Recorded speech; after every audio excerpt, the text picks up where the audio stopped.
Hello, welcome to another fast pre-market observation. It is Thursday, March 7th, 2024. Let's get to it. Someday I will be able to do one of these daily shows without talking about Bitcoin, but until that day, it is relevant to bring it up. Yeah, looking good. The more it stay in this zone and absorb sellers, the more likelihood that it can break higher. It is that simple, right?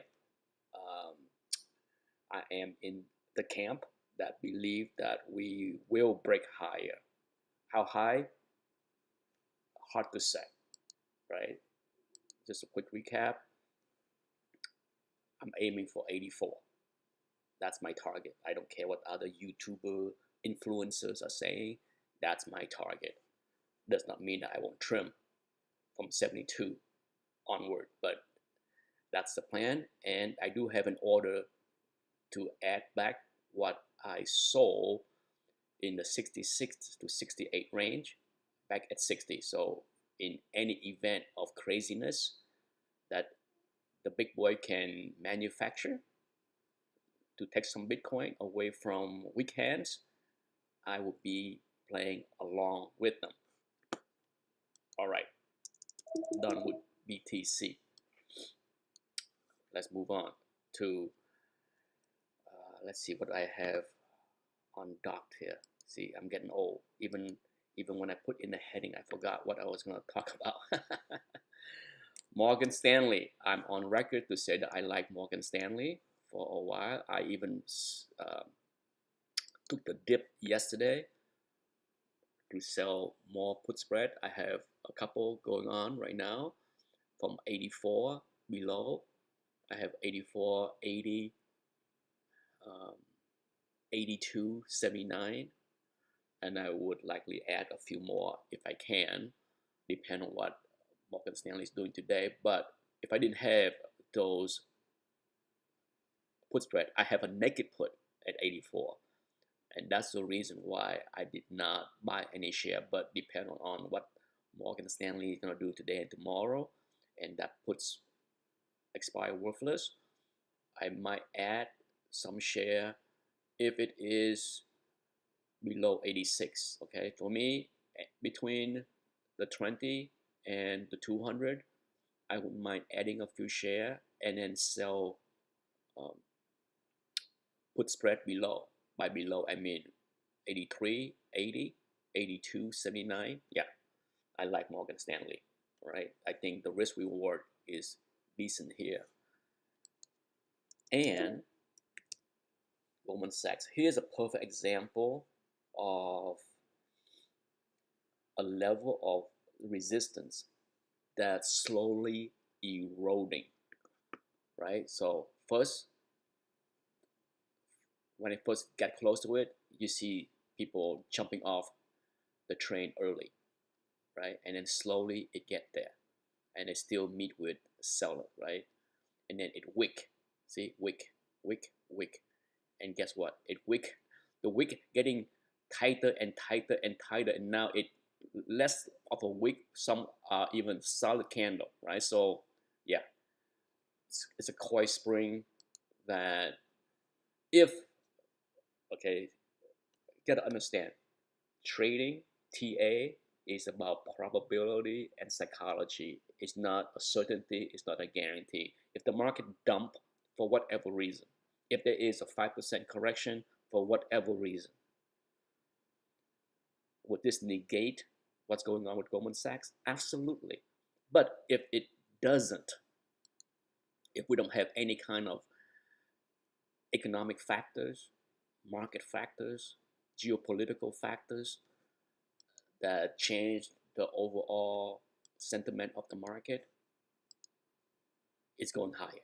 Okay, you're talking more. See, this is 2 years. The last time it got here didn't stay long. 2 weeks, all right.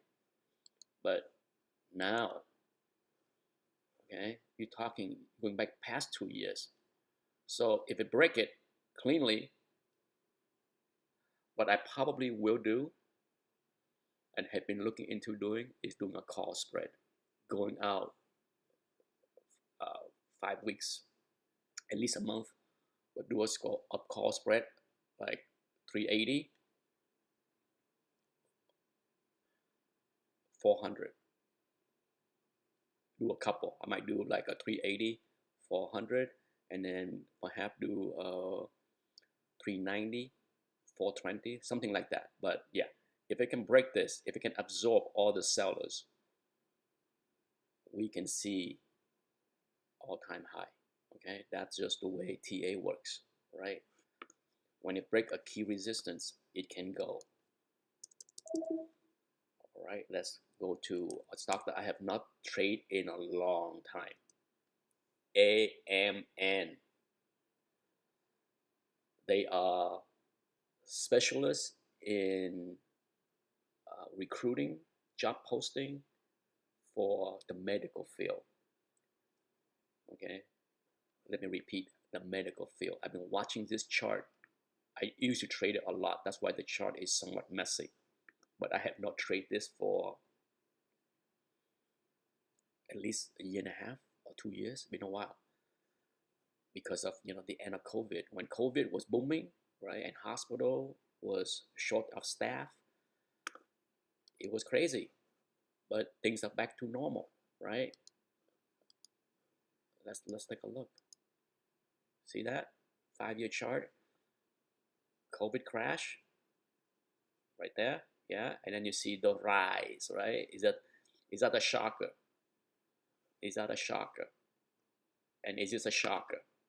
No, but it is major channel low, right? So if you like the channel, 50, 47 put spread, that's an easy trade to do. I wouldn't mind owning the share at 50 or below either. Okay, this is they tend, of course, they tend to do not so great in a bad economic time, right? But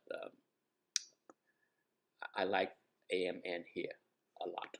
Okay, it's one of the stocks I have not traded in a long time. But I think if you don't want to chase high momentum stock, looking for a bargain, AMN, put it on your radar. Last for today, Boeing, which I also like. Another major channel, right? Let's pan back 3 years. Yeah, look at this. Okay, I'm gonna take this out. Yeah, forget that. Okay, forget this. I'm gonna do my best going forward to clean up the chart if I can. Take out all of the nonsense line I put in, because sometimes you put in a line because you think it might mean something, but ultimately it means squat. Okay, sometimes. Oops, I don't want to duplicate. Remove.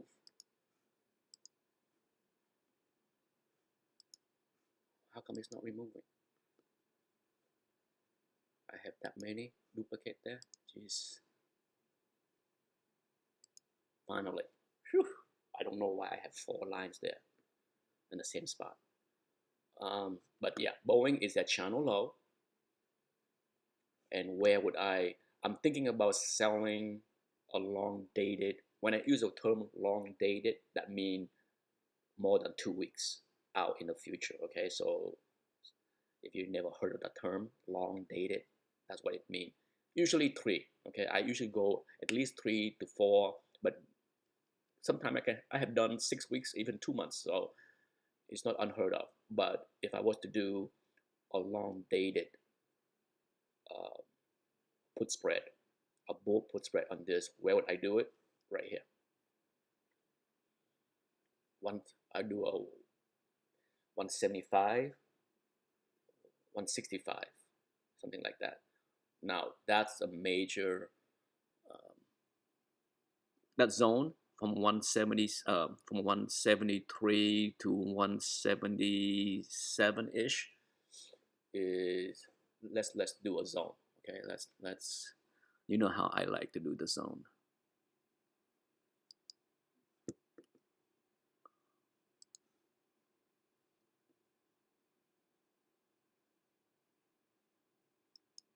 There you go.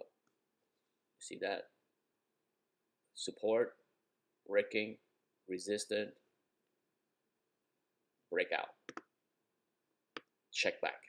Okay. So 175, 165 put spread going out at least 3 weeks or 5 weeks could be a decent play with decent protection. Would I mind owning the share outright down here below 175? I wouldn't mind at all. Would not mind at all. But that would be a decent play as far as Boeing. And that's it for this fast portion of the day. Good luck trading. Tomorrow's a big day, big economic data. Okay, that even today as well. So yesterday, today, and tomorrow, the 3 days, you can go and check the economic data yourself. Yesterday data was mixed. Once again, it is still mixed.